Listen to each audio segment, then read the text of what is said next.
मेरे प्यारे दोस्तों, आज की कहानी है ऊंट का कुबड़। एक बार राजा कृष्णदेव राय तेनालीराम के किसी तर्क से बहुत प्रसन्न हुए और बोले, तेनाली, तुमने आज मुझे प्रसन्न कर दिया।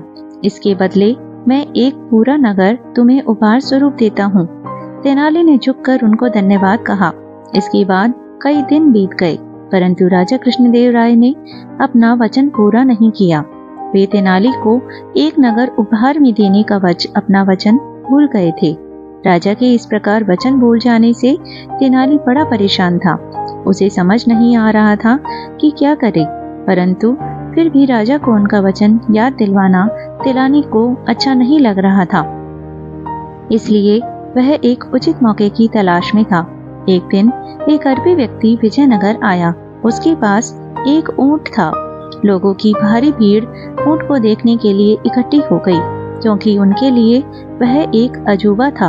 उन्होंने ऊंट के बारे में सुना था, पर कभी उसे देखा नहीं था।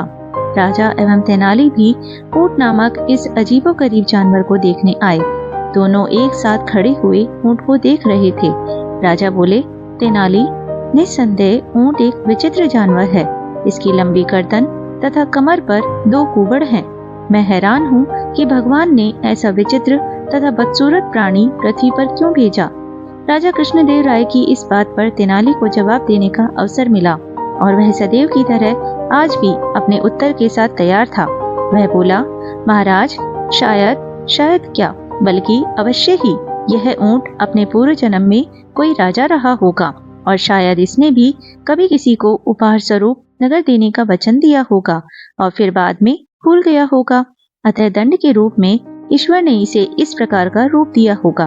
पहले तो राजा को यह तेनाली की एक बुद्धिपूर्ण काल्पनिक कहानी लगी, परंतु कुछ समय पश्चात ही उन्हें तेनाली को दिया हुआ अपना वचन याद आ गया।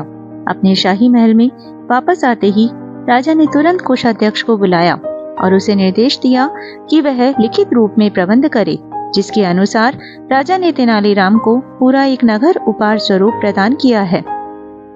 पूरा एक नगर उपहार स्वरूप ग्रहण करने के पश्चात तेनाली ने राजा को धन्यवाद दिया और इस प्रकार एक बार फिर तेनाली ने अपनी बुद्धिमानी से काम लेकर राजा को उसका भूला हुआ वचन याद दिलाया।